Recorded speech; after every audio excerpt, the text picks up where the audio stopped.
In my previous life, my deskmate stole my graduation thesis. I reported it to my advisor, but he told me to keep quiet, citing the department's evaluation for excellence. Seeing this, my deskmate turned the tables and accused me of slander, leading to my expulsion from the university. Later, he was recommended for graduate school and named an outstanding graduate. Utterly devastated, I opened my eyes and found myself back on the day the theft was discovered. Smiling, I deleted the entire thesis. This time, I'll make sure my deskmate suffers a miserable fate. Standing on the rooftop of the teaching building, the wind was fierce. The December gusts felt like knives against my face, but I could no longer feel them. The city below is ablaze with lights, each one likely illuminating a warm, bustling home, a table of hot food, someone waiting. But I had nothing left. My phone kept vibrating in my pocket. It was the 27th missed call from my mom. I didn't dare answer, nor did I know how to tell her. Her daughter, the one who had never given her a moment's worry since childhood, had been expelled from school. The word expelled felt like two red-hot branding irons searing into my heart. It wasn't because of fighting or cheating on exams. It was because I reported my deskmate for stealing my graduation thesis, only to be accused of slander in return, and my advisor, the one I had trusted for 4 years, chose to remain silent. No, he didn't even manage to stay silent. He told me, if this escalates, it won't be good for anyone. The department is in the middle of an excellence evaluation. Just bear with it. As for your diploma, I'll think of something. I remembered 3 days ago, when I discovered my thesis had been stolen. I was completely stunned. The thesis, titled Sentiment Analysis of Short Texts Based on Deep Learning, was my graduation project, which I had started preparing in my junior year. The direction I chose was difficult. I was the only one in the entire department working on it. I spent 5 months collecting data, 3 months building the model, and countless sleepless nights debugging parameters over and over again. To improve accuracy by even a fraction, I could spend 3 consecutive days holed up in the lab without leaving. Zhou Mingyuan, on the other hand, chose the simplest type of thesis, a literature review. The kind you could cobble together by flipping through books and copying materials. He was never one to put in hard work, but he was quick-witted and smooth-talking, able to get along with anyone. We met during a group project in our sophomore year. Back then, I was quiet and reserved, rarely speaking up during group discussions. He did all the talking, while I handled the work. Later, he found me useful and always teamed up with me. Eventually, we even ended up sitting next to each other. I thought we were friends, or at least classmates who could help each other out. Who could have imagined? That morning, I went to the lab, opened my computer, and prepared to polish my thesis one last time, only to find that the document's modification date was from the previous night, a time I hadn't been in the lab at all. I opened the document. The content was still there, but I knew someone had tampered with it. I checked the login records and found that someone had logged into the university's thesis system using my account at 11 p.m. the night before and downloaded all the files. The lab surveillance system happened to be broken for 3 days. I was so angry my hands were trembling, but I still felt there was hope. I had the original data, records of the intermediate processes, and timestamps for every version revision. All of this together should prove the paper was mine. I took all the evidence and went to find my advisor, Wang Jiangwo. Professor Wang was in his early 50s, with graying hair. He usually spoke slowly and deliberately and was very kind to students. I had always respected him, thinking he was a decent man. I had worked on projects with him for 4 years during my undergraduate studies. He had guided me in writing papers, recommended me for internships. I had even thought that after graduation, I would visit him during holidays. I explained the situation to him, laying out the evidence piece by piece. He put on his reading glasses, looked at it for a while, then took them off and sighed. Xiaofan, I've already spoken to Zhou Mingyuan about this matter. I was stunned. You've already talked to him? He came to see me last night. Professor Wang leaned back in his chair, tapping his fingers rhythmically on the desk. He said, this paper was a joint effort between the two of you. You were responsible for the data, and he was responsible for the model. It was you who insisted on putting only your name on it. I was so angry I couldn't speak. A joint effort. He didn't even know how to write Python. He didn't even understand what LSTM was. How could he have worked on it with me? Professor Wang, that's impossible. I did everything for this model, from data pre-processing to training and parameter tuning, all by myself. He was never involved. I know. Professor Wang waved his hand dismissively, his tone as if he were placating a petulant child. But Xiaofang, you have to consider the current situation. His account and yours are completely contradictory. You each have your own version, and with no surveillance footage, it's difficult For the university to handle, I have the original data, the revision records, these things. To be honest, he could also claim he did it. Anyone can download original data, and revision records can be forged. Do you understand what I mean? I understood. He was telling me the evidence was useless. Then what should I do? I asked, my voice already trembling. Just let it go. He stole my paper, and that's it. Professor Wang was silent for a long time, then said something I will never forget. For the rest of my life, Xiaofang, you know the department is up for evaluation this year. Our department's quota is already tight. If this matter blows up, it won't be good for anyone. You're a smart kid. You have a long road ahead of you. Don't block your own path over one paper. He paused, then added, as for Zhou Mingyuan, I'll talk to him and have him add your name to the paper. Don't worry about your diploma. I'll definitely help you resolve that. Add my name. He stole my work, and in the end, I get the consolation prize of second authorship, and all the effort I put in, all those sleepless nights, all the hair I lost, just for a second authorship. I didn't agree. I said I was going to see the department head. Professor Wang's expression changed. He took off his glasses and looked at me coldly. Think carefully. I know the department head better than you do. I understood the meaning of those words all too well. But I still went, and then I learned what it meant to face a solid wall after hearing me out. The department head made a phone call to Professor Wang. After hanging up, his attitude changed. He said to me, "Student, I understand your situation, but you also need to understand the difficulties the school is facing. Without solid evidence, we can't arbitrarily determine who plagiarized whom. How about this? You both write your own papers separately, without interfering with each other. Okay, write separately." How could I write separately when he had my work? I went crazy trying to find help everywhere: the Student Affairs Office, the Academic Affairs Office, the University Administration Office. I went from one department to another, submitting evidence piece by piece, but no one paid any attention. Everyone gave the same response: insufficient evidence, recommended to resolve it through negotiation. As for Zhou Mingyuan, he did something even more extreme. He posted a message in the class group chat, saying, "I heard someone is spreading rumors that I stole a thesis. I'm really upset. Fang Xiao and I worked on this topic together for several months, and now he suddenly claims he did it all by himself and is reporting me everywhere. I don't know how I offended him. Can everyone please speak up for me? I really don't want things to turn out like this." Below, a flood of replies poured in. Mingyuan is usually such a good person. How could he possibly steal a thesis? Is Fang Xiao under too much pressure? Should he see a psychologist? Mingyuan's grades have always been good. Why would he need to steal from him? Fang Xiao has always been a bit weird, not fitting in. Who knows if he's just desperate for attention? I stared at these messages all day, unable to eat a thing. My best friend, Lin Xiaoman, also sent me a message. "Xiao Xiao, are you sure you're not mistaken? Mingyuan doesn't seem like that kind of person. Should you apologize? Forget it. Don't make this into a big deal. It won't do you any good either. Apologize." Me, apologize. That week, I lost 8 pounds. I couldn't sleep, couldn't eat. Every time I closed my eyes, I saw that thesis, those data, every paragraph I had revised countless times. That thesis was like my child. I had nurtured it from a jumble of messy ideas, little by little, only for someone to snatch it away while everyone said, "You never gave birth to this child in the first place." A week later, the punishment came down, not for Zhou Mingyuan, but for me. During the graduation thesis period, student Fang Xiao repeatedly fabricated facts and reported classmates due to personal emotional issues, disrupting teaching order and causing a severe negative impact. After deliberation, it has been decided to expel student Fang Xiao from the university. Expelled. I sat on the steps outside the Academic Affairs Office, clutching that disciplinary notice, reading it word by word 3 times. It wasn't a mistake. There was no misunderstanding. It was written clearly in black and white. Expelled.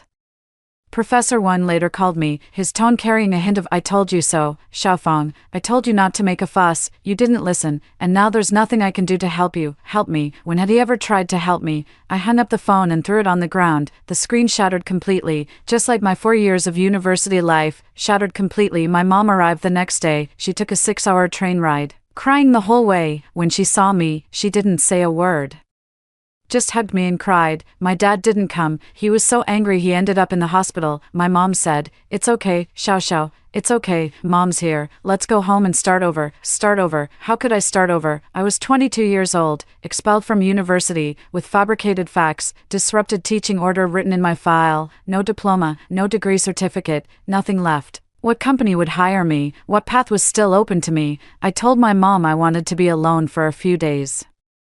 and asked her to go back and take care of my dad. She was worried, but I insisted. In the end, she left. Then I came to the rooftop. I've been standing here for half an hour. The wind has tangled my hair. The tears on my face have long dried, leaving streaks of tear stains, and my skin stings from the wind. I took another step toward the railing, and my phone rang again. My mom. I stared at the word mom on the screen, my finger hovering over the answer button, but in the end, I didn't press it. I couldn't let her hear my voice right now. I was afraid she would notice, afraid she would cry on the other end of the line, afraid the courage I had mustered would shatter in an instant. I hung up the call and slipped the phone back into my pocket. The rooftop was quiet, with only the sound of the wind. The streetlights below were lit, and occasionally a car would pass by, its headlights slicing through the darkness before disappearing. The world was still moving along as usual, and no one knew that someone on the rooftop was making the most important decision of their life. I closed my eyes. I took a deep breath. Goodbye, Feng Xiao. A voice suddenly came from behind, startling me. I turned sharply and saw a figure standing at the rooftop entrance, backlit. I couldn't make out his face, but I recognized his voice. It was Old Chen, the librarian. Feng Xiao, is that you? What are you doing up here in the middle of the night? Old Chen walked toward me, his steps quick. Mr. Chen, I took a step back, my lower back bumping against the railing. Old Chen clearly saw my movement, and his expression changed instantly. He slowed his pace, his tone becoming cautious. Feng Xiao,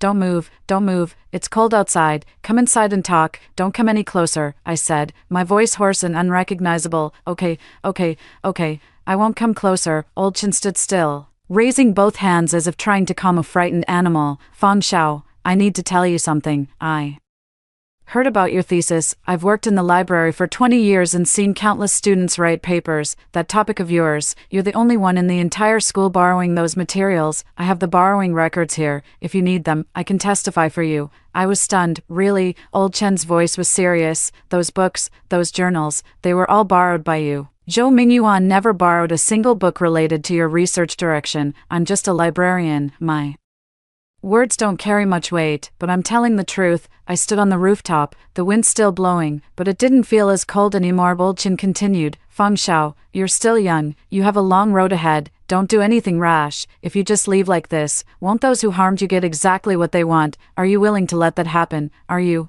I wasn't willing to just let it go. I wasn't willing to let Zhou Mingyuan use my thesis to secure a graduate spot and accolades, his future bright and promising. I wasn't willing to let Professor Wang continue playing the role of the good mentor, ruining the next student. I wasn't willing to let my mother, with her white hair, bury her black-haired child, or let my father, with his high blood pressure, hear the news of my death from his hospital bed. I wasn't willing. Feng Xiao, Old Chen called out tentatively. Teacher Chen, I said, I'm fine. Can you let me be alone for a while? Old Chen hesitated for a moment, then nodded. All right, but promise me you won't do anything foolish. I promise. He left, and I was alone on the rooftop again, but I didn't move forward. Instead, I leaned against the railing, sat down, hugged my knees, and buried my face in them. Tears streamed down again, warm and soaking a large patch of my pants over my knees. I sat on the rooftop all night. When dawn broke the next day, I stood up, my legs numb. I took one last look at the view below, then turned and walked off the rooftop. I bought a train ticket home. In the waiting hall, I sent Old Chen a text to thank him. He replied, living well is better than anything else. As the train started moving, I leaned against the window, watching the scenery outside slowly recede. It retreated past the city where I had spent 4 years, past the place that had destroyed everything for me. I closed my eyes and drifted into a hazy sleep to the rhythmic clatter of the train. I had a dream. In the dream, I was back in that lab again, sitting in front of the computer, my thesis displayed on the screen. Zhou Mingyuan crept in and rummaged through my USB drive while I was away in the restroom. I stood at the door watching him, feeling anxious and furious, wanting to shout but unable to make a sound. Then the scene shifted, and I was standing in Professor Wang's office, laying out all the evidence in front of him. He looked at me, smiling, and said, Xiaofang, just bear with it. Then the scene shifted again, and I was standing at the entrance of the Academic Affairs Office, clutching that disciplinary notice in my hand. Then all the images shattered, and I fell into a dark void, plummeting downward, endlessly, without a bottom. I jolted awake, squinting against the blinding white light. I was lying on a bed, a white ceiling overhead, the air carrying the scent of disinfectant. A hospital. Was I in a hospital? No, that wasn't right. This wasn't the smell of a hospital, it was the smell of laundry detergent, the kind used in the dormitory. I sat up abruptly. In front of me was a bunk bed, and across from it was a desk with a laptop on it. its screen still glowing, the curtains weren't fully closed, and sunlight squeezed through the gap, painting a golden line on the floor. This was my dorm room. From my junior year, I looked down at myself, a faded t-shirt, a pair of athletic shorts, and the slippers I'd bought myself for my sophomore year birthday. My phone buzzed beside the pillow. I picked it up and saw the date displayed on the screen, October 15th, the first semester of my junior year. I froze completely. October 15th, this was the day my nightmare began. No, that couldn't be right. The thesis incident happened in the second semester of my senior year. In the first semester of my junior year, I hadn't even started my thesis yet. To be precise, I hadn't even settled on a topic. October 15th, now I remembered. This was the day Zhou Mingyuan first came to ask me about my thesis topic. Pretending to be curious, he asked me what direction I was planning to take, and I, completely unsuspecting, told him my idea, sentiment analysis of short texts based on deep learning. This is the day my nightmare began. My hands were trembling, but not from fear. I stared at the date on my phone screen, and only one thought kept circling in my mind. I'm back. I've returned to before it all happened, before Zhou Mingyuan stole my thesis, before Professor Wang covered for him, before I was expelled. None of it has happened yet. Slowly, I put down my phone, took a deep breath, and exhaled. Something was churning in my chest, hot and thick like lava. It wasn't anger or resentment, it was something more complicated, like being pushed to the absolute bottom and suddenly seeing a sliver of light. I got out of bed, walked to the window, and pulled back the curtains. Sunlight flooded in, warm against my face, almost blinding. Down below, students were playing basketball, someone was riding a bike, and others were reading. Under the shade of trees, everything looked so ordinary, as if nothing had ever happened, but I knew nothing had happened yet, and this time, I wouldn't let myself walk into that trap again. I turned and looked at the laptop on my desk. It was empty, no thesis, no data, no sleepless nights or lost strands of hair. This time, I wouldn't let him steal it. To be precise, I would write it, but I'd let him steal a fake. I'd let him take my work to the stage, only to watch him fall in front of everyone. I'd make him taste what it means to be ruined, to have no defense, to be told to just endure it and move on. I'd make sure he meets a miserable end. When those 4 words surfaced in my mind, even I was taken aback, but soon, all that remained was a calmness, cold and hard. I walked over to the desk, sat down, opened the laptop, and created a new document. My fingers hovered above the keyboard. I closed my eyes and recalled every detail of that thesis from my past life, how the data was processed, how the model was built, how the parameters were tuned. These things were etched into my mind, impossible to forget. I opened my eyes and began typing. This time, I would write something even better, and then I'd turn it into a trap with my own hands. My phone buzzed again. I glanced down. A WeChat message popped up on the screen. Zhou Mingyuan, Feng Xiao, are you free this afternoon? I'd like to talk about your graduation thesis. I think your research direction is really interesting. Could you explain it to me? Then I put down my phone and kept typing. Sunlight streamed in through the window, falling on my hands and the keyboard. Everything was just beginning. This time, the ending would be different too. At 2 p.m., I arrived punctually at the discussion area on the 3rd floor of the library. Zhou Mingyuan was already sitting there, a cup of milk tea spread out in front of him. His phone held horizontally as he scrolled through something. When he saw me approaching, he immediately flipped his phone over on the table and flashed me an especially bright smile. Feng Xiao, you're here. Come, sit. I ordered a drink for you. He pushed an unopened cup of milk tea toward me. Same old routine. In my past life, I fell for this kind of thing, thinking he was thoughtful and reliable, a dependable friend. No, I just find it disgusting. I sat down and pushed the milk tea aside. You said you wanted to discuss the thesis topic. Yes. He leaned forward, looking earnest. I heard you're doing your graduation project in the direction of deep learning. No one in our department has done that before, right? You're really brave. It's fine, I'm just interested. I leaned back in my chair, my tone indifferent. Can you tell me about it? I want to learn more and see if I should also lean in that direction. As he said this, his eyes sparkled, looking particularly sincere. I stared at him for 2 seconds. This face was all too familiar to me. Thick eyebrows, big eyes, the corners of his mouth curling upward when he smiled, looking like a sunny boy. In my past life, I was fooled by this face, thinking he could never harm me. No, looking at it again, I just wanted to peel off that fake smile. All right, I said. Did you bring your notebook? Yes. He pulled a notebook from his bag, flipped to a blank page, and even had his pen ready. Go ahead. I started from the beginning. Data collection, pre-processing, feature engineering, model selection, parameter tuning, evaluation metrics. I talked for nearly 2 hours, covering the core content of that thesis from my past life over and over again. However, I deliberately left pitfalls at some key points. For example, I was vague about the source of the dataset, skipped a few critical layers in the model's specific structure, and reversed the order of the parameter optimization methods. If he didn't understand, he wouldn't notice. If he didn't understand and still used it, those pitfalls would bury him alive. Zhou Mingyuan took notes from start to finish, occasionally asking a few questions that sounded quite professional, but I could tell they were all amateurish. He didn't even understand the difference between LSTM and GRU, yet he asked if other models could be used instead. He wasn't genuinely interested, he was just pretending to be, so I'd think he was sincerely trying to learn. In my past life, I didn't see through it, but in this life, every expression,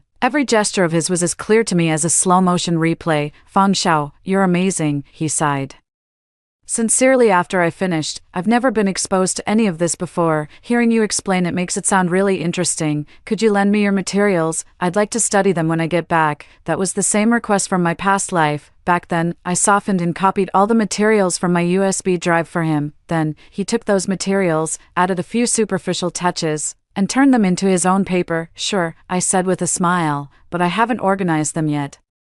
I'll send them to you once I've sorted everything out. Great, no rush. He quickly waved his hands, then asked another question. By the way, do you have your experimental data yet, or are you still collecting it? Still collecting, I replied. It'll probably take another month or two. That was a lie. In my past life, I already had a complete data collection plan ready, and it would only take 3 days to finish. But I didn't want him to know I was progressing so quickly. If he thought I hadn't even started, he wouldn't act too soon. Keep it up, he said, giving me a thumbs up. Let me know if you need any help. I picked up my backpack and stood up. After taking 2 steps, I glanced back at him. He had already picked up his phone again, scrolling through something with his head down, that same smile still lingering at the corner of his mouth. I turned away, and the smile on my face vanished instantly. For the next 2 weeks, I locked myself in the library, rebuilding that paper from scratch. This time, I wrote it even better than in my past life. Although the paper from my past life was also the result of my hard work, I had stumbled through many parts, taking quite a few detours.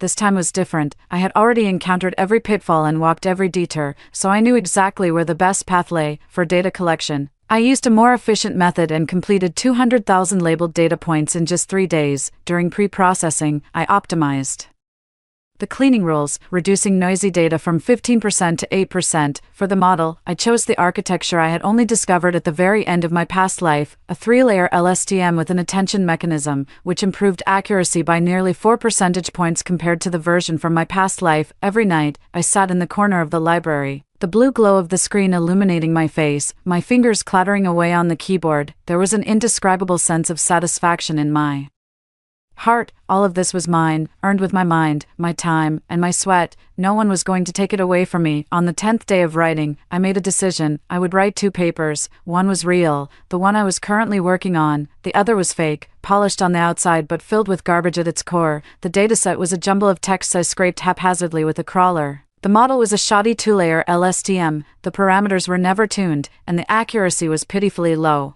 I made the fake paper look exceptionally polished, neatly formatted, complete with charts and graphs, and a long list of references, appearing identical to the real one, but anyone with even a bit of expertise could tell at a glance that something was off. The data sources were unclear, the model structure had critical flaws, and the experimental results were contradictory. This fake paper was prepared for Zhou Mingyuan. I spent another 2 days cleaning up all traces of the real paper from my computer. The raw data was encrypted, compressed, and stored in a folder he would never find. All revision records were erased, and I even deleted my browser search history. Then, I placed the fake paper on the desktop in a folder named Final Version of Graduation Thesis. The bait was ready. October 29th, Wednesday. I will always remember this day. In my previous life, on this very day, Zhou Mingyuan took advantage of my trip to the restroom to rummage through my USB drive and copy my paper. In this life, on the same day, I would let the same thing happen, only this time, what he would get was the gift I had carefully prepared. That afternoon, I deliberately stayed late in the lab, and Zhou Mingyuan was there too. He sat right next to me, glancing over at me from time to time. I knew what he was waiting for me to leave. At 7:30 p.m., I stood up and picked up my phone. I'm going to the restroom, he replied. Sure, and lowered his head to continue staring at his computer. I walked out of the lab but didn't head to the restroom. Instead, I stood at the corner of the hallway, peering through the glass window on the door. After waiting for about 3 minutes, Zhou Mingyuan looked up and glanced around, confirming that no one else was in the lab. He stood up, walked over to my seat, and bent down. I saw him reach out. My computer screen was still on. I had deliberately left it unlocked before leaving. He clicked the mouse a few times, likely finding the folder. Then, he pulled a USB drive from his pocket and plugged it into the USB port. I watched as he copied and pasted, waiting for the progress bar to finish. The whole process took less than 2 minutes. He unplugged the USB drive, placed the mouse back in its original position, glanced around once more, and then returned to his seat, lowering his head again. Throughout it all, his expression was as calm as if he were doing something perfectly ordinary. No tension, no guilt, even a hint of nonchalance. I leaned against the hallway wall and slowly let out a breath. My heart was pounding, but not out of fear. It was a strange excitement, like the satisfaction a hunter feels when seeing prey step into a trap. I waited for 5 minutes before pushing the door open and returning to the lab. Zhou Mingyuan looked up at me, his tone relaxed. Back already? Yeah. I sat down and glanced at my computer. The folder was still on the desktop, but I knew its contents were no longer clean. I opened the folder and casually flipped through it, pretending to know nothing. Zhou Mingyuan suddenly spoke up. How's that paper of yours coming along? Can I take a look? I turned to look at him. His expression was completely natural, even a little embarrassed, as if he was genuinely just curious. Almost done. Give me another week, I said. I'll send it to you when I finish. Sure, no rush. He smiled, lowered his head, and went back to his own work. I turned back to the screen, the corner of my mouth curling up slightly. No rush, indeed. What's the hurry when what you have in your hands is already garbage? Over the next week, I did 2 things. First, I finished the final version of the real paper, printed a hard copy, and locked it in my dormitory cabinet. The digital version I saved on an offline hard drive, never connecting it to my computer normally. I wanted to make sure that even if someone went through my computer, they wouldn't find anything of value. The second thing was to get close to someone, Professor Zhao from the department. Professor Zhao was different from Wang Jiangwo. Wang Jiangwo was the kind of person who was smooth and slick with everyone, never offending anyone and wanting a piece of every benefit. Professor Zhao was an old-school scholar, over 60 with completely white hair. He spoke bluntly and had offended many people, but his academic level was widely recognized as the highest in the department. In my past life, I never had the chance to interact with Professor Zhao because my advisor was Wang Jiangwo,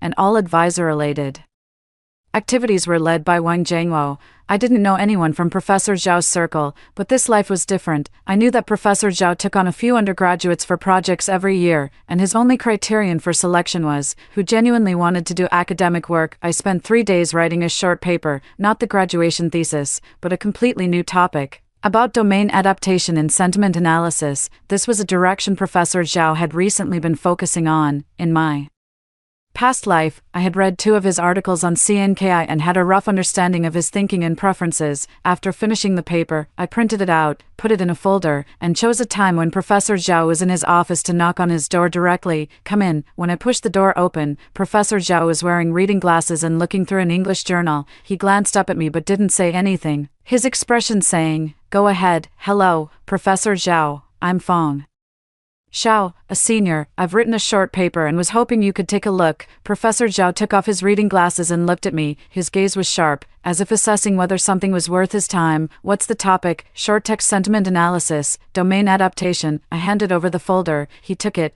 pulled out the paper, glanced at the title, and flipped through the first few pages. Then he set the paper down and looked at me. "You're Wang Jiangwo's student?" "Yes," I admitted without hesitation, "but I wrote this paper on my own. It's not quite in line with Professor Wang's area of guidance." Professor Zhao looked at me again, said nothing, and put the paper in his drawer. "Leave it here. I'll take a look when I have time." "Thank you, Professor Zhao." I turned to leave, and he called out to me, "Wait a moment." I looked back. "You know I don't take students from Wang Jiangwo here, right?" His tone was very calm, as if stating a fact. "I know. Then why did you still come to me?" I thought for a moment and told the truth, "Because I feel I can learn something real here." Professor Zhao stared at me for several seconds, then smiled faintly. "All right, go ahead, come see me in a couple of days." "Thank you, Professor Zhao." After leaving the office, I stood in the hallway and took a deep breath. In my previous life, at this very moment, I was in Wang Jiangwo's office listening to him say, "Just bear with it. This time, I'm taking a different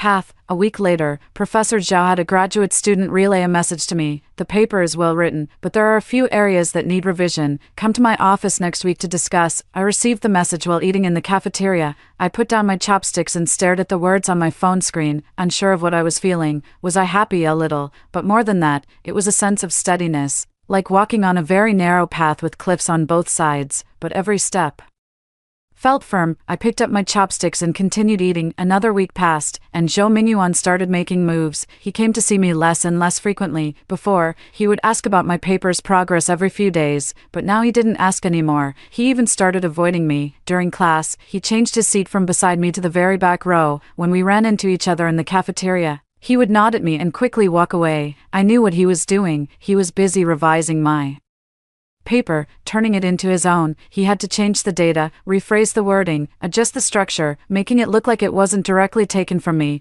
but he didn't understand the core technology. He could only change superficial details. He didn't dare touch the real core because if he did, he'd be exposed, so he could only work on the surface, changing the title, rewriting the abstract, altering the colors of the charts, rearranging the order of the references. These were things he could handle because he was always good at packaging, but what he didn't know was that the things he was changing were already garbage. No matter how he packaged it, the core was still a pile of mud. In mid-November, the department began collecting thesis topics for graduation. Zhou Mingyuan submitted his topic as research on short text sentiment analysis based on deep learning. When I saw this topic, I was discussing revisions to my small paper with Professor Zhao. Professor Zhao's student, Xiao Song, handed me the topic selection form and asked, "This topic is exactly the same as yours. Do you two know each other, deskmates?" I said. Maybe he referenced my ideas. Professor Zhao, who was nearby, overheard and frowned but said nothing. Xiao Song glanced at me, hesitating to speak. I knew what he wanted to say. The topic overlap was too significant, and there must be an issue. But he didn't say it because there was no evidence. It didn't matter, evidence would come. I handed the topic selection form back to him and smiled. "It's fine. We'll just write our own papers." Professor Zhao looked at me again. This time, there was something more in his gaze, scrutiny, or perhaps curiosity. I didn't say anything more. By the time we continued discussing the paper, it was early December. The university began selecting outstanding graduates and recommending students for graduate studies. In my previous life, Zhou Mingyuan had relied on stolen papers to earn the title of outstanding graduate and a recommendation for graduate studies. In this life, his paper was almost finished. I heard from Xiao Song that he had even asked Wang Jiangwo to be his recommender. Wang Jiangwo's recommendation letter was filled with praise: outstanding in academic ability, innovative in research direction, and possessing independent research potential. When I saw this, I almost laughed out loud. Someone who couldn't even write Python code was described as having outstanding academic ability. Someone who stole others' papers was said to have independent research potential. Sometimes, the world is just this absurd, but I didn't laugh. Instead, I took a screenshot of the message and saved it in a dedicated folder. The folder was named Evidence. In mid-December, Professor Zhao told me that my short paper had been accepted by a core journal and that it was well written. His tone was as calm as ever,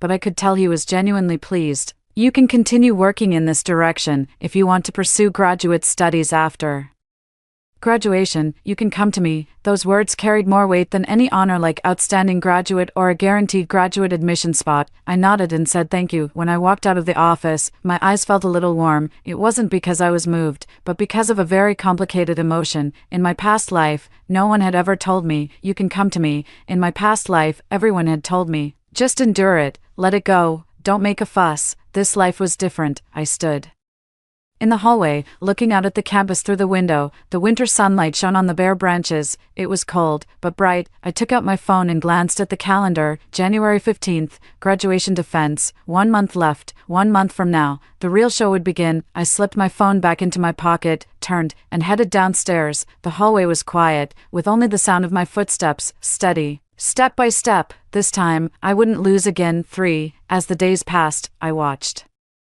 the numbers on the calendar turn page by page, and the plan in my mind grew clearer and clearer. When November ended, I did something. I deliberately sought out Zhou Mingyuan. That afternoon, I ran into him in the hallway of the teaching building. He was chatting with a few classmates and clearly froze when he saw me. His eyes flickered, as if he was trying to decide what expression to wear. I smiled and walked over. "Mingyuan, long time no see. How's your paper coming along lately?" The Classmates beside him all turned to look at us. I could sense his nervousness. He was afraid I'd bring up the paper in front of others, afraid they'd find out his topic was the same as mine. It's going okay, still working on it, he said with a smile, though it didn't reach his eyes. That's good, I said, my tone deliberately light. I've been stuck on a part of mine for days now.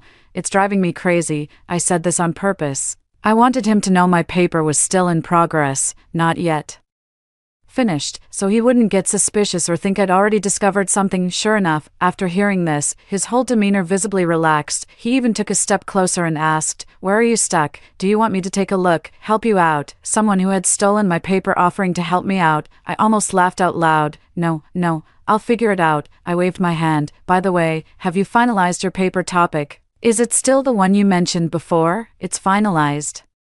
He nodded. Research on sentiment analysis of short texts based on deep learning. He said this just loud enough for the people nearby to hear clearly. He was laying the groundwork for himself. I told you long ago. I'm working on this direction. It's my research topic, and it's a good one, I said. Keep it up, aim for excellence. And you too, he smiled, and I turned and walked away. After a few steps, I glanced back at him. He had already turned his head and was chatting with someone else, but I knew he must have secretly breathed a sigh of relief inside. I curved my lips slightly and quickened my pace. In early December, my relationship with Professor Zhao was getting better and better, not the kind of closeness that comes from flattery, but a genuine academic rapport. I went to see him once a week to discuss revisions to my paper. He was very strict with me, often making me go back and revise for 3 days with just one comment, but I didn't find it annoying at all because I knew he was truly teaching me. Once, after I finished revising a draft and took it to him, he flipped through it, looked up at me, and asked, "Have you written a paper in this direction before?" My heart skipped a beat, but I didn't show it on my face. "No, this is my first time writing in this area." He stared at me for 2 seconds, then nodded. "Then you have good intuition. Many people can't reach this level even after writing for 3 years. Thank you, Professor Zhao." He didn't say anything more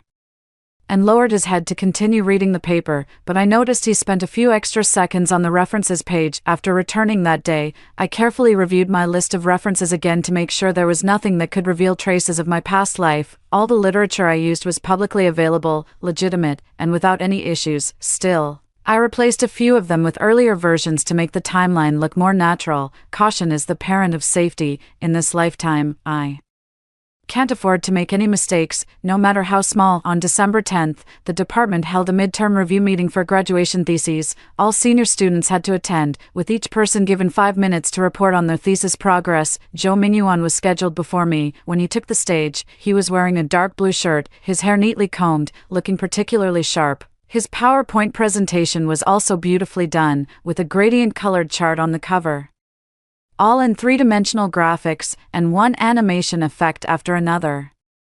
That's just how he is, always focused on appearances. He was presenting the exact content of my fake thesis: data collection, model construction, experimental results, all laid out systematically, sounding quite convincing. Several teachers below were nodding in approval. Wang Jiangwo sat on the judging panel, wearing a proud expression that seemed to say, "This is my student." I sat in the audience, listening attentively. When he talked about data collection, he said, "We collected 200,000 pieces of Weibo data." He used the term we. Who is we? Him and me, or him and a team that doesn't even exist. When he explained the model structure, he said, "We adopted a 3-layer LSTM structure." 3-layer LSTM, that's what I told him, but what he didn't know is that I had buried a trap in the 3-layer LSTM. I deliberately reversed the number of neurons in each layer. I told him to use a small number for the first layer, which should have been large, and a large number for the third layer, which should have been small. This structure could still produce results, but the accuracy would drop by at least 10 percentage points. When he presented the experimental results, he said the model's accuracy reached 89.7%. The number 89.7 was something I made up on the spot because I had never actually run the fake model with real data. The junk text I randomly scraped only yielded an accuracy of just over 60%. His claim of 89.7% was either a lie or the result of him running my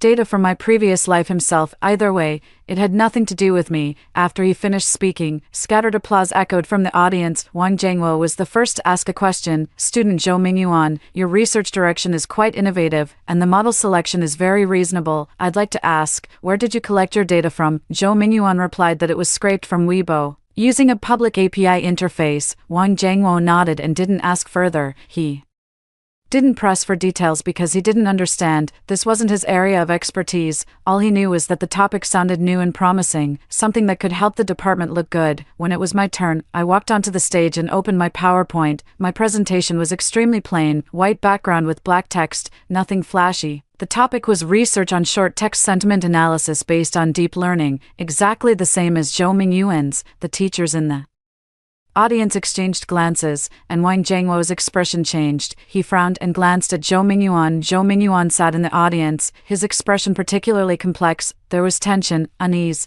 and something else I couldn't quite decipher. I ignored it and began my presentation. The data collection plan I described was 10 times more detailed than his. I didn't just mention scraping from Weibo. I specified the keywords used, the time range, the cleaning rules, the deduplication process, and how the labeling was completed. The model architecture I explained was 10 times more professional than his. I discussed why LSTM was chosen over GRU, why 3 layers were used instead of 2, how the number of neurons in each layer was determined, how the attention mechanism weights were allocated, the dropout rate set, whether the optimizer was Atom or SGD, and how the learning rate was adjusted. When presenting the experimental results, I directly displayed a confusion matrix chart, clearly listing precision, recall, and F1 score one by one. I also included several error analysis cases, explaining which types of text the model was prone to misclassifying and how I plan to improve it next. The 5-minute presentation lasted exactly 5 minutes, with no wasted words. After I finished, the room fell silent for a few seconds, then Professor Zhao spoke first, leaning back in his chair.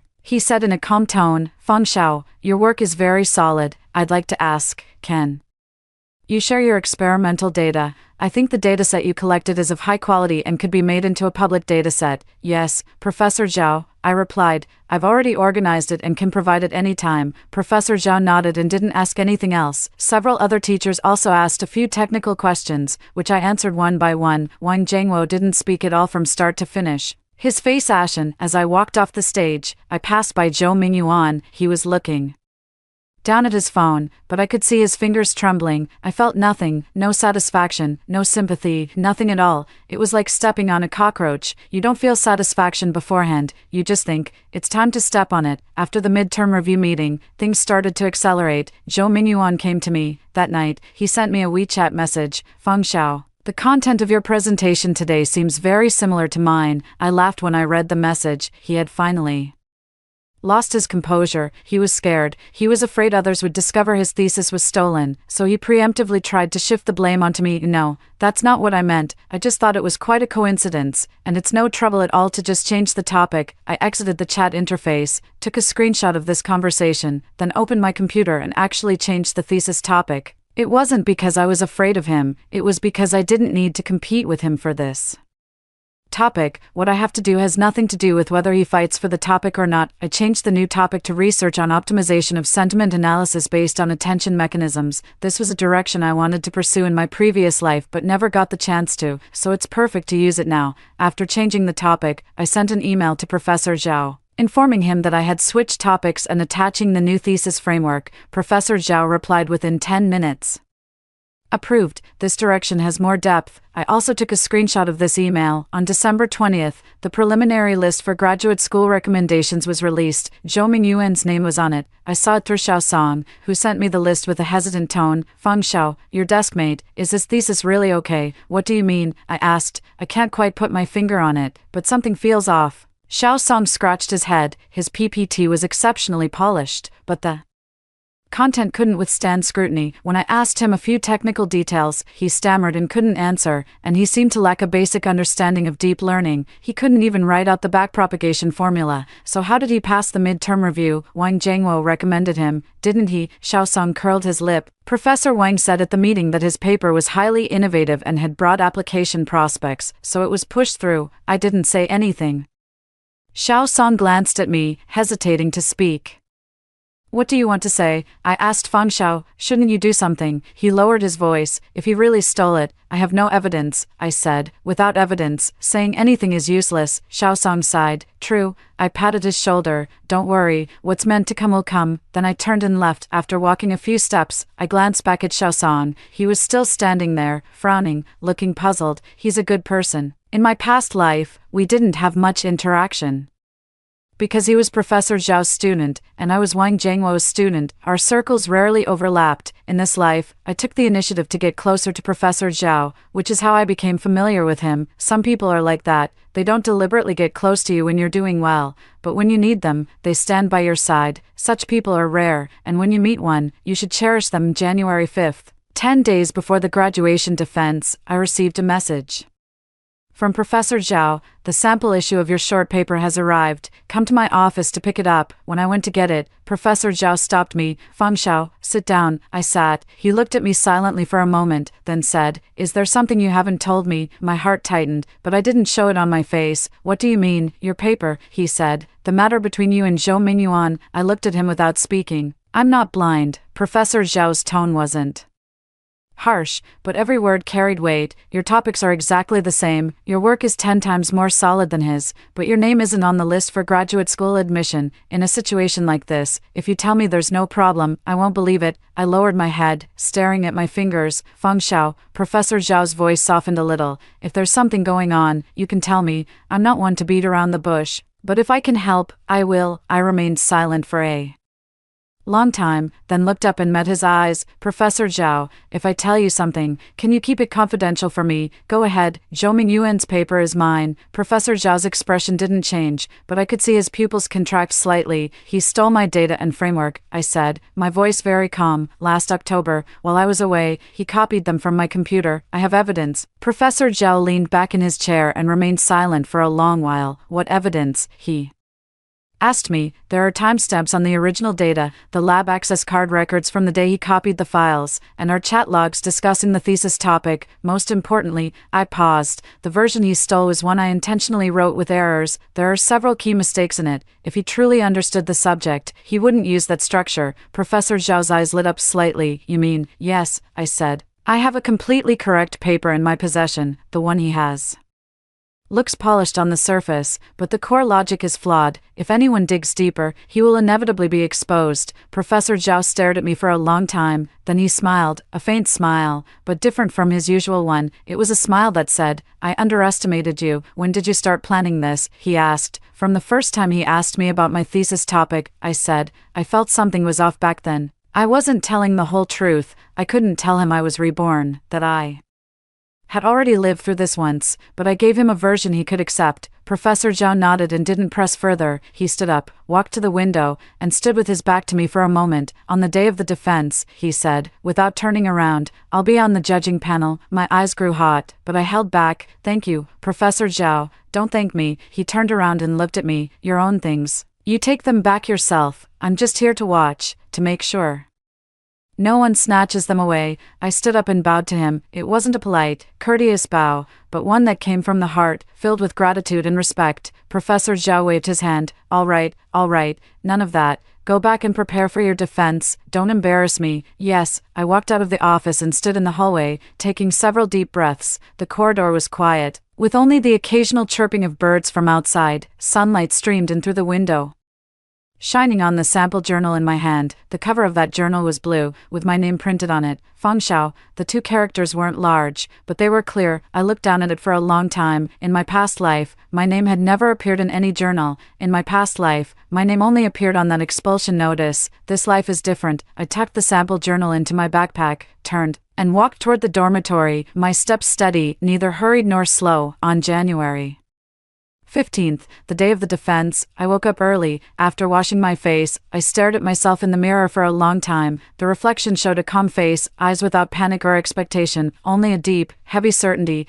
I changed into that white shirt. I had worn the same one on the day of my defense in my past life, but the outcome that day was something no one wanted to see. Today, I wore the same shirt, but I knew the outcome would be different. My phone rang. It was a message from Professor Zhao. "Ready," I replied with one word, then slipped my phone into my pocket, pushed the door open, and walked out. The hallway was quiet, sunlight streaming in from the window at the end, illuminating the entire corridor brightly. I walked forward step by step, my footsteps echoing in the hallway. Today, it's time to settle accounts. The defense was scheduled for 9 a.m. in the conference room on the 3rd floor of the West Building. When I arrived, it wasn't even 8:30 yet, and several people We're already standing outside the conference room door. Zhou Mingyuan stood by the window at the end of the hallway, clutching a stack of printed papers, muttering to himself, probably reciting his defense script. He was wearing a dark gray suit, a tie, and his hair was meticulously fixed with gel, making him look like he had stepped out of a magazine. Seeing me approach, he looked up and smiled at me. That smile was exactly the same as in my past life, confident, composed, even carrying a hint of condescending kindness. "Feng Xiao, good morning," he said, nervous. "Not really," I replied, leaning casually against the wall of the hallway. "What about you?" "I'm doing all right, pretty much prepared," he said, shaking the papers in his hand. "Professor Wang helped me revise it several times, so there shouldn't be any issues." Professor Wang helped him revise it several times. The sentence made me sneer inwardly. When Wang Jiangwo helped him revise his thesis, did he ever consider whose work it originally was? Did he ever think about the person who actually wrote that thesis? Who is now being pushed off a cliff by his own hands? "That's good," I said, "wishing you success." "You too," he replied with a smile. At 8:45, the conference room door opened, and we filed in, taking our seats according to the order drawn by lot. I drew number 7, while Zhou Mingyuan drew number 3, placing him ahead of me. The fourth person took the stage. On the judges' panel sat 5 teachers. Professor Zhao sat on the far right, with a thermos and a stack of blank papers in front of him. Wang Jiangwo sat in the center, with a laptop and a scoring sheet before him. The other 3 teachers were Teacher Zhang, who taught databases, Teacher Li, who taught operating systems, and Teacher Chen, who taught networking. The conference room was very quiet, with only the sound of flipping papers and the tapping of keyboards. The air conditioning was turned up high, blowing warm air, but my palms still felt a bit cold. It wasn't nervousness, it was the calm before the big show began. At exactly 9 o'clock, the defense officially began. The first to go up was a female student, whose project was on an e-commerce recommendation system. It was standard, with no standout features but also no major flaws. The teachers asked a few questions, and she answered them fairly fluently, receiving an above-average score. The second was a male student, whose project was related to blockchain. The topic was quite novel,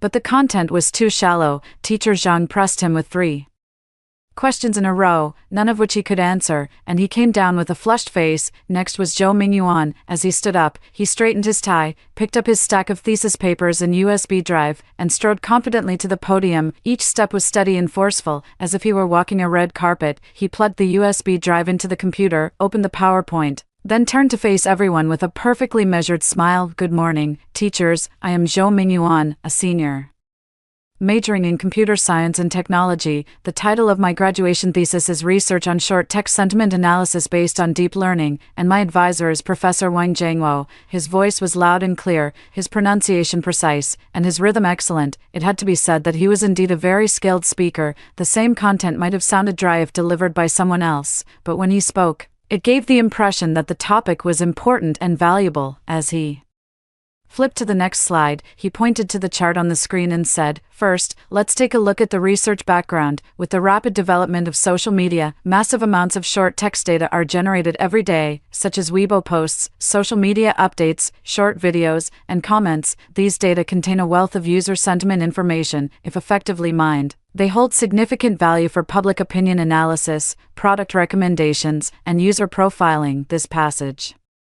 is exactly what I wrote in his thesis in my previous life, word for word. Even the example from that short video comment was something I casually wrote back then, and he didn't change a single word. Sitting in the audience, watching him eloquently present things that didn't belong to him, I felt no emotional turmoil. It was a strange feeling. In my previous life, when I stood in his position, my palms were sweating from nervousness, afraid I might say something wrong. Now, watching him stand there, treating stolen ideas as his own and speaking with such flair, I only felt bored, not anger, not hatred, just boredom. It was like watching a 3-year-old child wearing an adult's clothes, thinking they look particularly impressive, but in the eyes of an adult, it's just a farce. He spoke for about 10 minutes, covering data collection, model construction, and experimental evaluation. The PowerPoint was beautifully done, with carefully chosen color schemes for the charts, animation, effects, and typography, but I noticed one detail. When he talked about the model structure, he skipped the page on the attention mechanism, spending only about 30 seconds on it. He didn't dare go into detail because he didn't understand the attention mechanism in my fake model. That part was something I wrote casually, with logical flaws. If he had elaborated, he would have been exposed on the spot, so he chose to gloss over it, focusing instead on the concepts he had memorized thoroughly.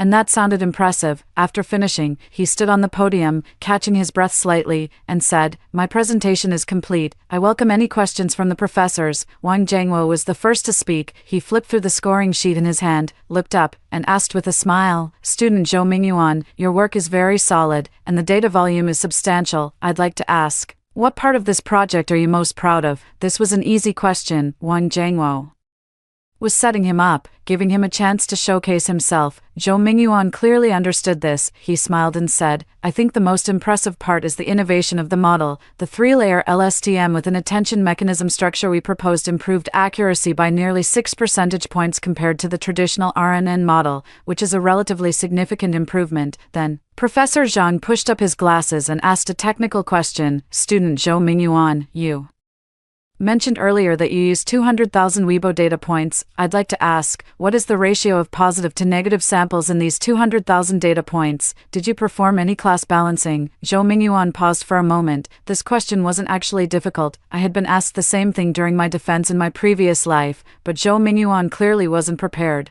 Or perhaps he simply didn't know what class balancing meant. He hesitated for 2 seconds and said, "Positive samples account for about 60%, and negative samples 40%. This number was something I had casually mentioned to him once in my previous life, but it was from my fake thesis. It was made up. In the real data, the ratio of positive to negative samples was roughly 1:1. Professor Zhang frowned but didn't press further. He probably thought the number wasn't ideal, but it wasn't entirely unreasonable either. Then Mr. Li asked a question about model training time, and Zhou Mingyuan answered it because he had memorized it. Next, Mr. Chen asked a question about data cleaning, and Zhou Mingyuan answered that too, because he repeated exactly what I had told him. Then it was Professor Zhao's turn, and the atmosphere in the conference room subtly shifted. Everyone knew Professor Zhao's questioning style. He either wouldn't ask anything, or he would ask until you couldn't answer. Professor Zhao put down his thermos cup, leaned back in his chair, and looked at Zhou Mingyuan. His expression was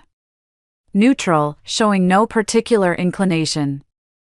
"Student Zhou Mingyuan," he said, "I'd like to ask a specific technical question. You mentioned earlier that you used a 3-layer LSTM with an attention mechanism. Could you explain in detail how your attention mechanism was implemented? Was it additive attention or multiplicative attention? And how were the weights calculated?" Zhou Mingyuan's face changed. Standing at the podium, his lips moved but no sound came out. He glanced at Wang Jiangwo, but Wang was looking down at his phone and didn't notice his plea for help. Zhou Mingyuan cleared his throat. "We used additive attention. Can you tell me the formula for additive attention?" Professor Zhao continued, his tone unhurried, as if discussing a very ordinary question with a student. Sweat began to bead on Zhou Mingyuan's forehead. "The formula is," he paused, unconsciously tapping his fingers on the podium a few times. "It's the standard additive attention formula." "Which standard formula?" Professor Zhao pressed.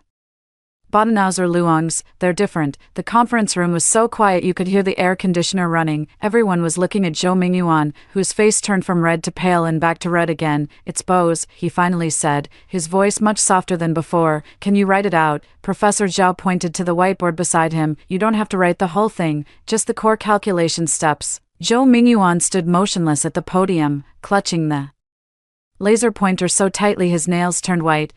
I don't remember it clearly," he finally said, his voice almost squeezed through his teeth. Professor Zhao didn't say anything, just nodded and wrote a few words on his paper. Sitting in the audience watching the scene, a voice inside me said, "It's begun." When Zhou Mingyuan returned to his seat, his expression was grim. As he sat down, he glanced at me with a look I couldn't quite decipher, something like suspicion, or maybe fear. He was probably wondering if I had done something. I didn't look at him, instead lowering my head to flip through my own paper, but my ears were perked up, listening. He was quietly sending WeChat messages to Wang Jiangwo next to him. I couldn't make out the content, but I could hear the vibration of his phone, one after another, probably Wang Jiangwo replying to him. 5 minutes later, it was my turn. I stood up, picked up my paper and USB drive, and walked to the podium. As I passed Zhou Mingyuan, I noticed he was hunched in his chair, his hands cold and tightly gripping the edges of his paper. "Good afternoon, professors. I am Fang Xiao. The topic of my graduation thesis is research on optimization of sentiment analysis based on attention mechanisms, and my advisor is Professor Wang Jiangwo." I paused for a moment and glanced at Wang Jiangwo, who was leaning back in his chair with his arms crossed, his expression cold. From the moment I stepped onto the stage until now, he hadn't looked at Me once, I withdrew my gaze and began my presentation. This time, the content I presented was completely different from my previous life. I no longer discussed the three-layer LSTM structure but instead introduced a completely new direction, sentiment analysis optimization based on multi-head attention mechanisms. This was a direction I had wanted to explore in my previous life but never had the chance to. In this life, while writing my actual thesis, I also worked on this direction. I used the same dataset, but the model was entirely different. I used the encoder part of the transformer, combined with a self-designed multi-head attention layer, achieving an accuracy nearly 8 percentage points higher than the version from my previous life. I spoke slowly, but every sentence was substantial. I explained every step of the data collection process in detail, the keywords used, the time range, the cleaning rules, the deduplication methods, the standards applied during annotation, and how annotation consistency was ensured. When discussing the model structure, I directly drew the entire network architecture on the whiteboard: the input layer, embedding layer, multi-head attention layer, feed-forward layer, and output layer, progressing layer by layer with clear logic. At the end, I presented a table comparing my model with the baseline model, listing every metric clearly: accuracy, precision, recall, and F1 score. I also included several error analysis cases, explaining the types of text where the model was prone to errors, analyzing the reasons, and proposing directions for improvement. After finishing, I stood on the stage and took a deep breath. The conference room fell silent for a few seconds. Then, Professor Zhang was the first to speak. "Fang Xiao, your work is very solid," he said, his tone clearly appreciative. "I'd like to ask, will your code and data be open sourced?" "Yes," I replied. "After the defense, I will organize the code and data and upload them to GitHub." Professor Zhang nodded and wrote a few words on the scoring sheet. Then it was Teacher Li, who asked a question about the model's generalization ability, and I answered. Next was Teacher Chen, who asked about computational resources,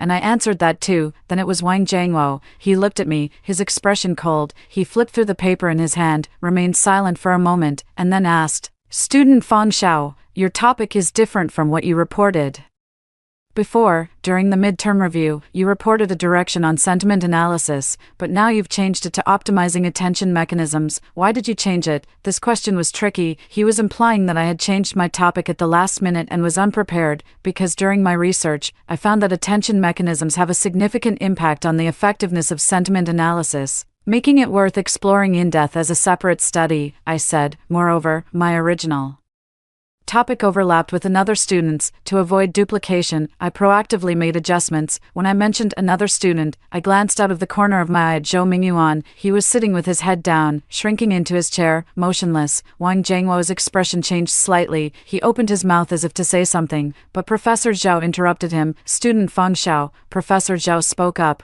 his voice not loud but exceptionally clear in the meeting room. "I have a question," he said, and everyone turned to look at him. Professor Zhao flipped through the paper I had submitted, then looked up at me. "In your paper, you mentioned using 200,000 Weibo posts. Did you annotate this dataset yourself? How long did it take?" "I did it myself," I said. "The data annotation took about 3 weeks. I used a semi-automated approach, starting with keyword-based preliminary classification, followed by manual review. To ensure annotation quality, I enlisted 3 classmates to perform cross-validation, and the consistency reached 92%. Then, is this dataset the same as the one used by student Zhou Mingyuan?" Professor Zhao suddenly asked. The atmosphere in the meeting room instantly tensed. This question was like a bullet, hitting the most critical point. I turned to glance at Zhou Mingyuan. His face had turned deathly pale, his hands gripping the armrests of his chair as if he were nailed to his seat. "I'm not sure," I said calmly, "because I don't know how student Zhou Mingyuan collected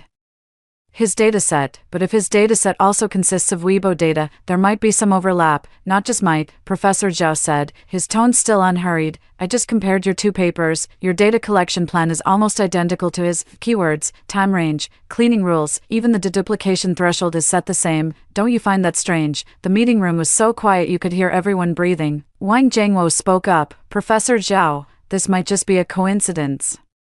"A coincidence?" Professor Zhao turned to look at him. "Teacher Wang, do you think it's a coincidence that 2 students' data collection plans are completely identical?" Wang Jiangwo's expression darkened. He opened his mouth but couldn't find the words. Professor Zhao turned back to me. "Student Fang Xiao, do you still have the original data?" "Yes," I said. "I have the complete dataset, processing scripts, and experimental records." "Can you demonstrate it on the spot?" "Yes, I walked to the computer and opened a folder. Inside, data files, code scripts, and experimental results were neatly arranged. I opened the dataset. Statistical information displayed on the projection, 200,000 data entries with labeled categories, sample distributions, word frequency statistics, each item meticulously recorded, complete with timestamps for the raw data. I clicked on a folder, which contained subfolders named by date. The data collected each day was stored separately, with the collection period spanning from November 3rd to November 24th of last year. I then opened another folder, which contained annotation records. After each batch of data was labeled, logs, annotation times, annotators, and consistency check results were all documented. The conference room was silent, with everyone staring at the files and folders on the screen as if watching an exhibition. Professor Zhao nodded, then turned to look at Zhou Mingyuan. Zhou Mingyuan, he said, do you still have your raw data?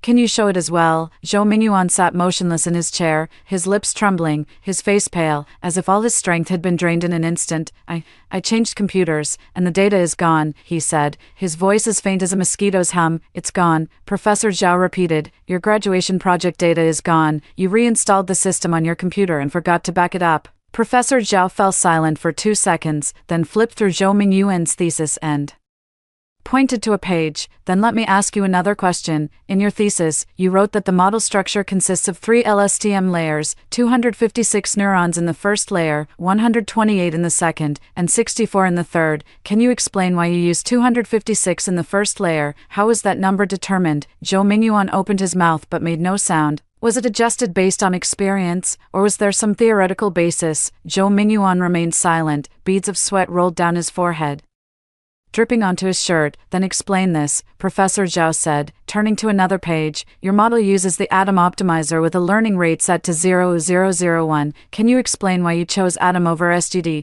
and how did you arrive at this learning rate? Zhou Mingyuan hung his head, saying nothing. The atmosphere in the conference room had grown unbearably tense. Everyone understood what was happening. This student couldn't answer any technical questions. Wang Jiangwo finally couldn't hold back.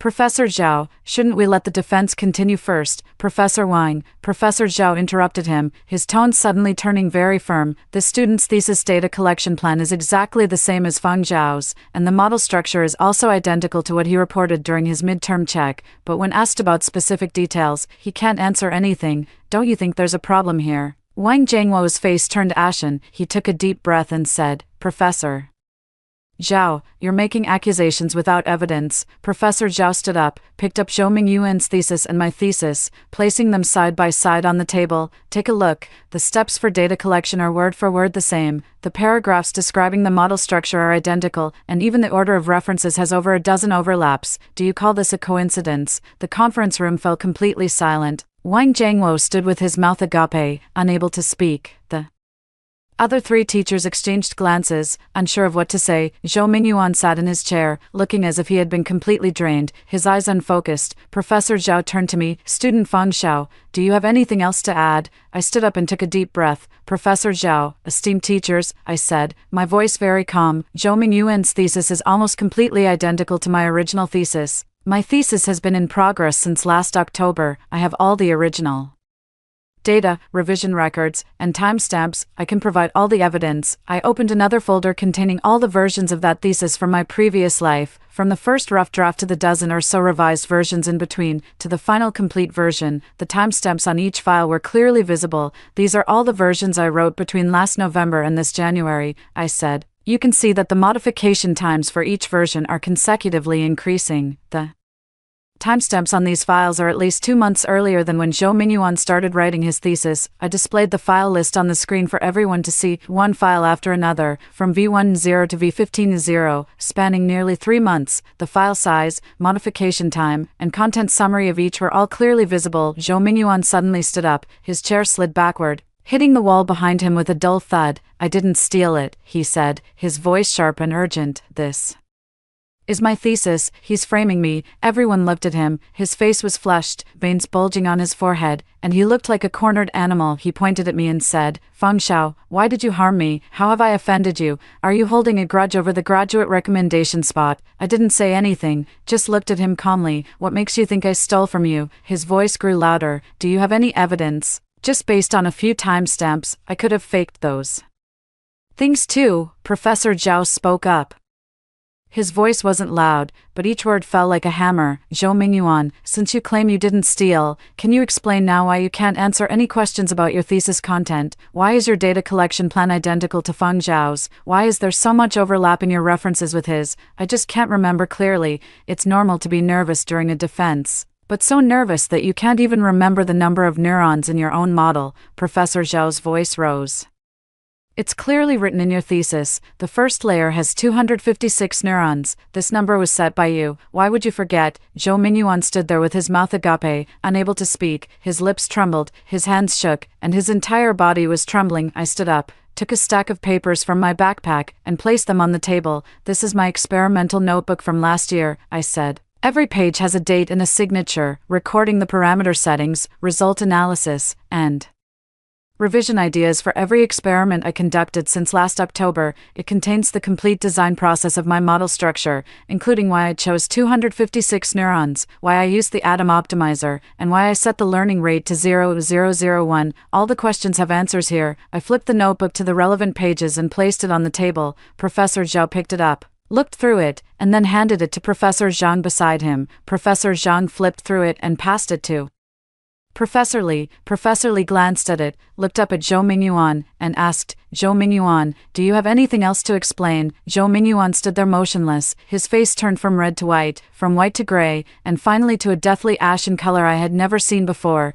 His lips moved a few times, uttering a few indistinct syllables. Then, he suddenly turned around, grabbed his thesis and USB drive from the table, and strode toward the door. Classmate Zhou Mingyuan, Wang Jiangwo stood up and called out to him, What are you doing? Zhou Mingyuan didn't look back. He pushed the door open and walked out. The door closed behind him with a dull thud, and the conference room fell silent for a few seconds. Wang Jiangwo was the last one called in. He stayed inside for nearly 2 hours. When he came out, his face was also unpleasant. It wasn't the ashen gray of Zhou Mingyuan, but a livid, angry, and stifled kind of livid. He glanced at me as he passed by. That look was complicated. There was anger, there was unwillingness, but more than anything, there was something I couldn't quite understand. Later, I thought about it for a long time and felt it was probably disbelief. He couldn't believe that a student he saw as insignificant could push him to this point. I didn't avoid his gaze, nor did I provoke him. I just looked at him calmly. He snorted and strode away. Professor Zhao wasn't looking at him. He turned to the other teachers and said, Everyone, I suggest we suspend the defense and report this matter to the college first. Academic misconduct must be dealt with seriously. The other teachers exchanged glances and nodded. I stood on the podium, watching all of this unfold, feeling surprisingly calm inside. There was no imagined satisfaction, no excitement of having avenged a great wrong, just calmness, like a long rain finally stopping, the sky clearing, the air fresh, and everything settling into place. I packed my things and walked out of the conference room. The hallway was quiet, with sunlight streaming in through the windows, shining brightly on the floor, almost blinding. Zhou Mingyuan had already left, and the hallway was empty, with only me there. I leaned against the wall of the hallway, tilted my head back, closed my eyes, and the sunlight filtered through my eyelids, turning into a warm orange red. I took a deep breath and slowly exhaled. This time, I had finally stood in the right place. 5. After the defense was suspended, the situation escalated much faster than I had anticipated. That very afternoon, the college formed an investigation team. Professor Zhao was the team leader, and the other 2 members were teachers from the Academic Affairs Office and an expert in academic ethics invited from another university. The investigation team interviewed me, Zhou Mingyuan, and Wang Jiangwo that same day. The 3 of us were interviewed separately, one by one, and I was the first to be called in. The investigation team's office was on the 4th floor of the West Building, in a small conference room that wasn't used often. When I pushed the door open, Professor Zhao and the other 2 teachers were already seated inside. Spread out on the table were my thesis, Zhou Mingyuan's thesis, and my experimental notebook. Have a seat, Professor Zhao said, his tone slightly gentler than usual. I sat down, and the 3 teachers across from me looked at me with varying expressions. Professor Zhao was serious with a hint of concern, while the other 2 teachers wore expressions of official scrutiny. Feng Xiao, Teacher Lu from the Academic Affairs Office began. Please explain the entire sequence of events from start to finish. Take your time, speak slowly, and include every detail you know. I nodded, took a deep breath, and started to recount the story. I began with how Zhou Mingyuan first asked me about my thesis topic last October, describing how he showed interest in my research direction, asked for my materials, and pretended to be humble and eager to learn in front of me. I recounted that night in the lab when he copied my files while I was in the restroom, how I discovered the files had been tampered with, and why I didn't expose him on the spot. "Why didn't you expose him at the time?" Teacher Lu asked, and I explained that I had no evidence. The lab surveillance cameras were broken, and all I had was the timestamp on my own files. But honestly, timestamps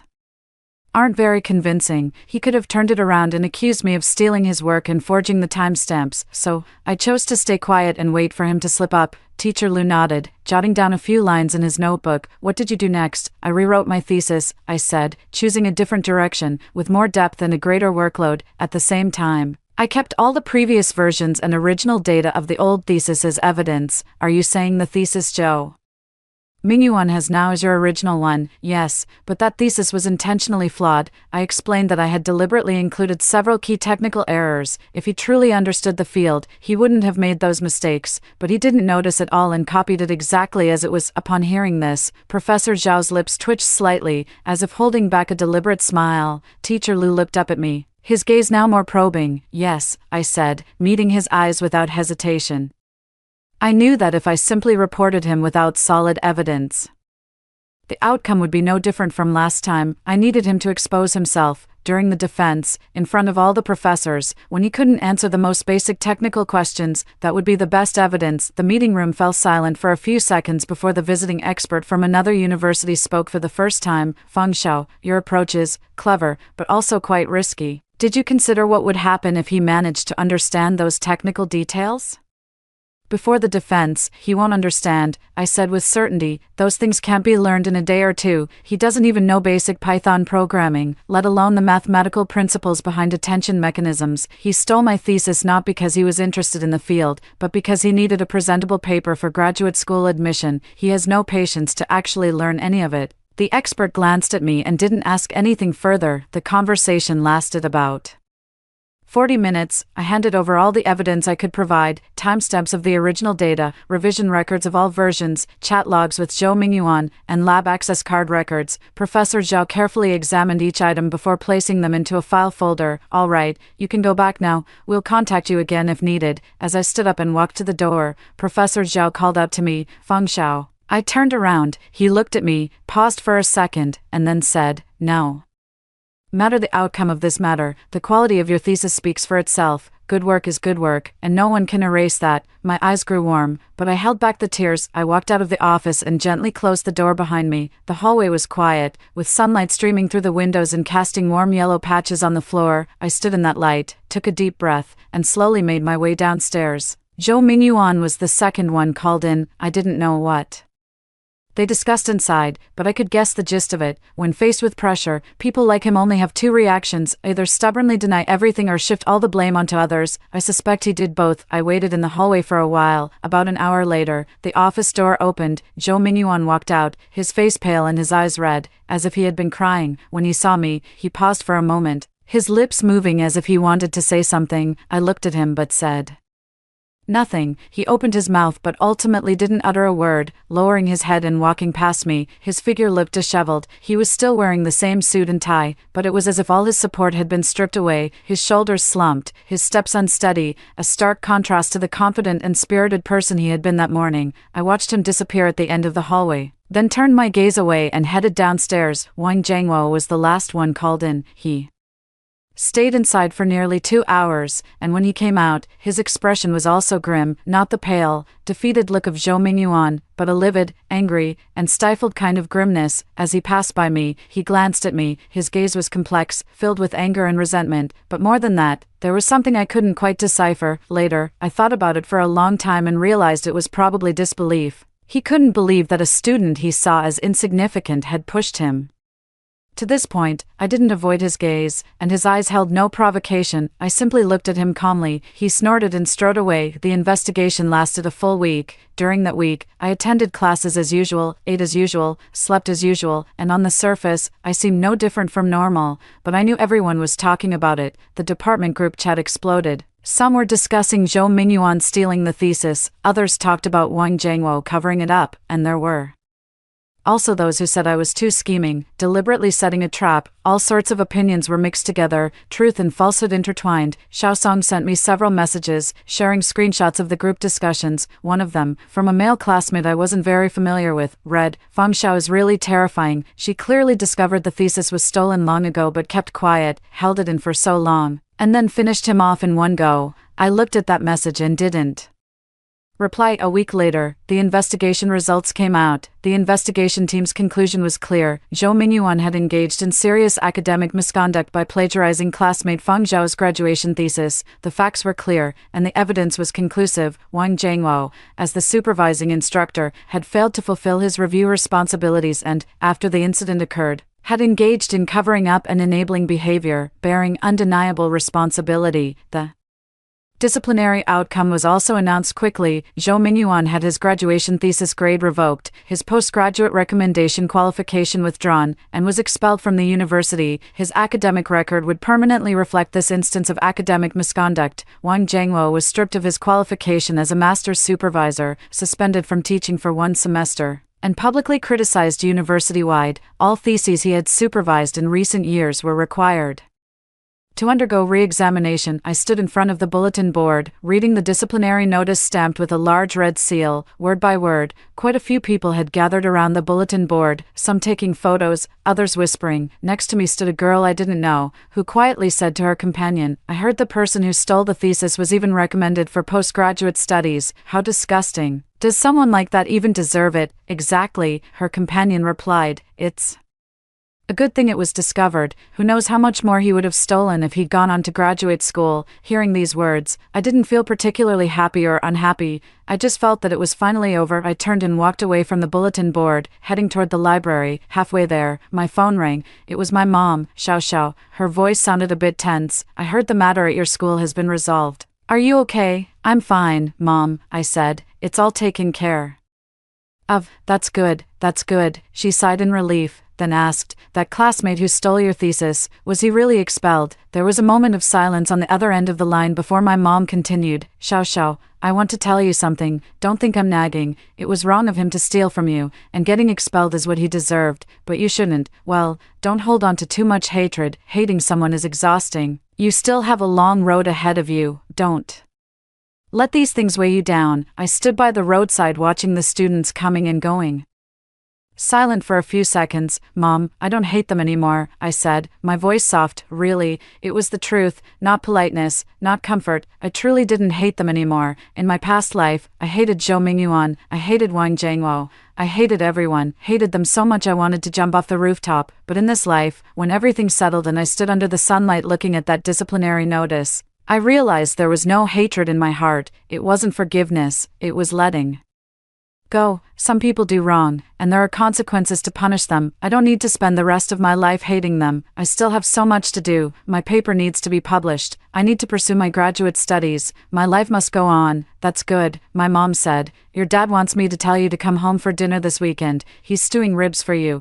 "Okay," I smiled. I hung up the phone on Saturday, slipped my phone into my pocket, and continued walking toward the library. The sunlight was beautiful, warm on my body. The ginkgo trees along the road had turned yellow, their leaves rustling in the wind, a few drifting down and landing on my shoulder. I reached out, took one, and examined it in my palm, golden yellow, like a tiny fan. I placed the leaf on a bench by the roadside and kept walking. In early March, the college announced the new list of students recommended for graduate studies, and my name was on it. Not only that, but my paper on attention mechanisms had also been officially accepted by a core journal. Professor Zhao had reviewed the final version for me, saying it was one of the best undergraduate papers he'd seen in recent years. One of his exact words. I knew he wouldn't say the best, he wasn't that kind of person, but one of coming from him was already the highest praise. On the day the graduate recommendation results were announced, Xiao Song dragged me out for hot pot to celebrate. We sat in the old Sichuan hot pot restaurant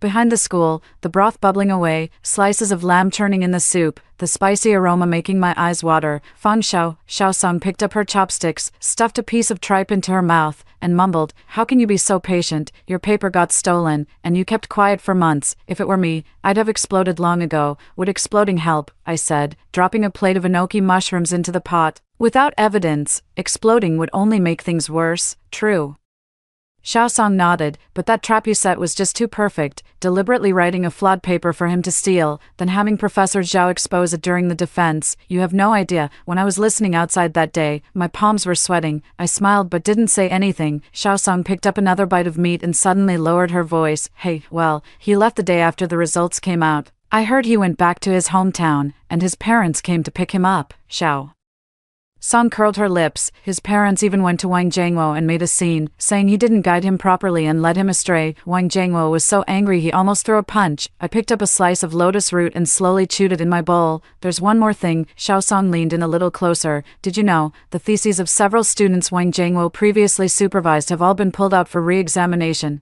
I heard one senior who graduated 2 years ago had issues found in his thesis, and his degree might be revoked. I was stunned. Really? Professor Zhao took the lead, Xiaosong said. He called it cleansing the ranks. I put down my chopsticks, leaned back in my chair, and stared at the bubbling hot pot. In my past life, Wang Jiangwo faced no consequences. He continued being a professor, supervising students, and wielding influence in the department. Zhou Mingyuan used the stolen thesis to secure a postgraduate recommendation and a bright future. I was expelled and lost everything, but in this life, everything has been turned upside down. Feng Xiao, Xiaosong waved her hand in front of my face. What are you thinking about? Nothing. I snapped back to reality and picked up my chopsticks, just thinking about what to eat when I go home this weekend. My mom said she'd make braised pork ribs for me. Your mom is so good to you, Xiaosong sighed. I said, she really is. By the time we finished the hot pot, it was already dark.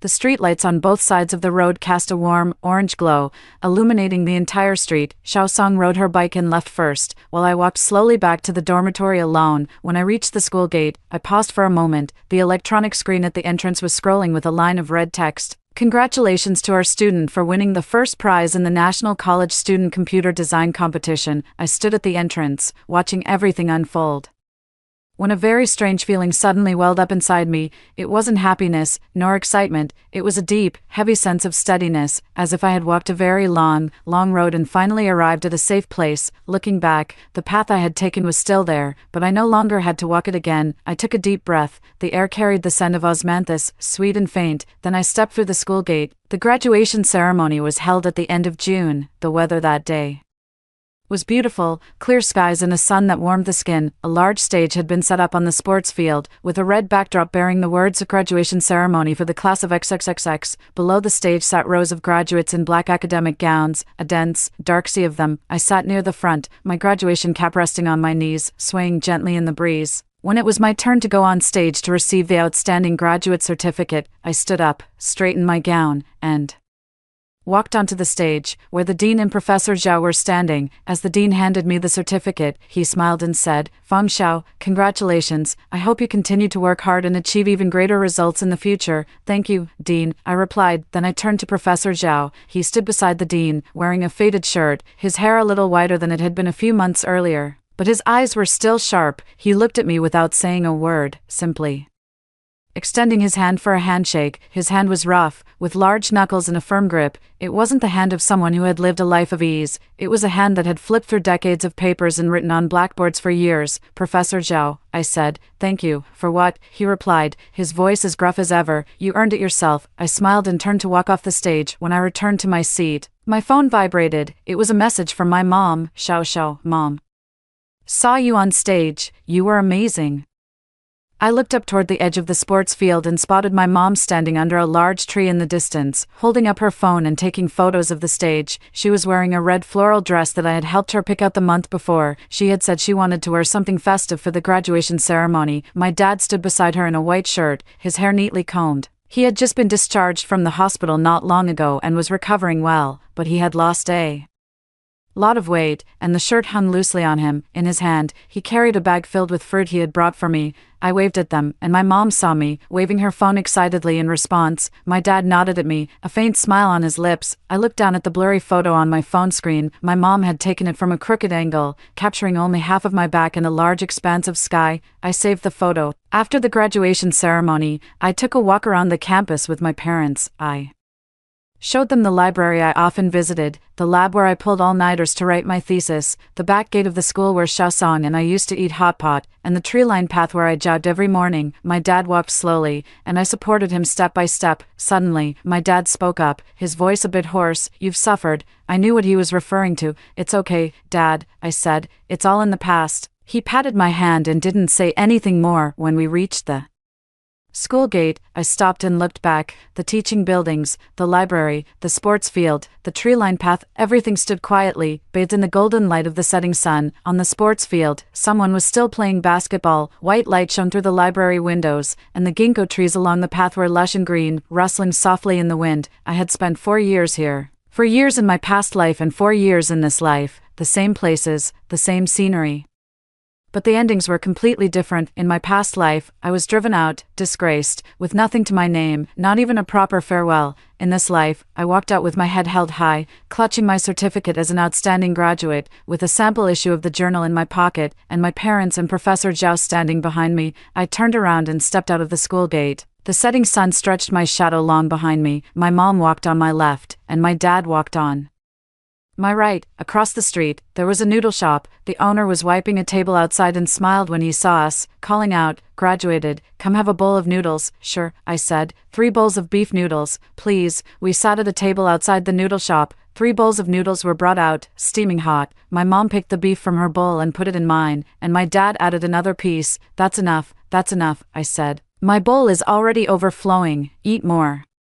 My mom said, "You've lost weight recently." I lowered my head and ate the noodles. The broth was scalding hot, and the spiciness made my nose sting, but I knew it wasn't just because of the spice. After finishing the noodles and stepping outside, the sky had already darkened. The street lights were on, casting a warm glow over the entire street. My mother walked ahead, arm in arm with my father, while I followed behind, watching their silhouettes. My father's back wasn't as straight as it used to be, and his steps had slowed considerably. My mother kept turning her head to talk to him, though I couldn't hear what they were saying. My father nodded from time to time. I took out my phone and snapped a photo of their backs. In the picture, the halo of the streetlights outlined their figures softly. My mother's red dress turned orange under the light, and my father's white shirt gleamed brightly. I saved this photo alongside the one my mother had taken earlier, placing both in a folder titled Graduation. On the train home, I leaned against the window, watching the scenery outside gradually recede. It retreated from the city where I had spent 4 years, from the place where I had stumbled and risen again, but this time was different from the last. The last time, I left with nothing. This time, I carried everything that belonged to me, my thesis, my honors, my dignity, and a heart no longer afraid. The train rattled along, fields and hills passing by one after another outside the window. The sunset burned the horizon into a fiery orange, with the edges of the clouds rimmed in gold. I closed my eyes, and the image of that rooftop flashed in my mind. The cold wind, the darkness, the despair, and old Chen's words, "Live well." The girl who once stood on that rooftop was gone, not dead, but grown up. The train passed through a tunnel, and when the window brightened again, the sunset had already faded, leaving only a faint orange hue on the horizon. Lights flickered on in distant villages, dotting the landscape like stars on the ground. I took out my phone and opened the folder labeled Evidence. Inside were dozens of screenshots, photos, and documents. I glanced at them, then pressed and held the folder, tapping delete. A message popped up on the screen. "Are you sure you want to delete this folder? This action cannot be undone." I stared at the words for a few seconds before tapping confirm. The folder disappeared. I didn't need it anymore. None of those things were necessary. I placed my phone on my lap, leaned against the window, and watched as the night outside gradually brightened. The lights in the train car turned on, casting a warm, cozy glow throughout the compartment. Across from me sat a young mother, cradling a little girl in her arms. The little girl had fallen asleep, a trace of drool at the corner of her mouth. The young mother smiled at me. "Graduated?" "Yes. I've graduated. Congratulations," she said. "Thank you." The train continued forward, passing through fields, over hills, and past one small station after another, each glowing with lights. I leaned against the window, watching the night outside, and slowly closed my eyes. This time, I was truly going home properly. After hearing the story above, what are your thoughts? Feel free to share your opinions in the comments section. Looking forward to hearing from you. If you liked this story, don't forget to like it, share it, and subscribe to my channel. See you next time.